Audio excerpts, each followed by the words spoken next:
શ્રી કૃષ્ણ મિત્રો, હું અત્યારે એક જગ્યાએ કસ્ટમરના ઘરે આવ્યો હું અને આની પહેલાં મેં જે સ્ટેબિલાઇઝરનો વિડીયો મૂક્યો હતો તો એમાં ઘણી કોમેન્ટ આવી હતી કે અમને હે ને વાયરિંગ કઈ રીતે કરવું એ સમજાવો. તો હું અત્યારે હે ને તમને વાયરિંગ દેખાડી દઉં કઈ રીતે કરવું. અહીંયા સ્ટેબિલાઇઝર નથી પણ હું તમને એમણામ હે ને સમજાવી દઉં. સૌથી પહેલાં તો જો આ જે છેડો રહ્યો ને એ જીબીમાં જાય છે.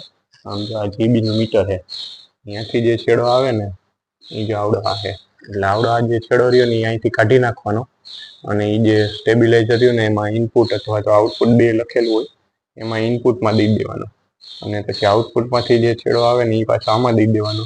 બસ આટલું જ વાયરિંગ છે સ્ટેબિલાઇઝરનું. અથવા તો ઇનપુટ આઉટપુટ ન લખેલું હોય તો જીબી અથવા સોલાર લખેલું હશે. એટલે જે આ જીબીમાં છે ને આ જીબીનો જે છેડો આવે ને અહીંથી કાઢી સ્ટેબિલાઇઝરમાં દઈ દેવાનો અને જે સોલારનો રહ્યો ને એમાંથી પાછા વાયર કાઢીને આમાં અને એમાં દઈ દેવાના.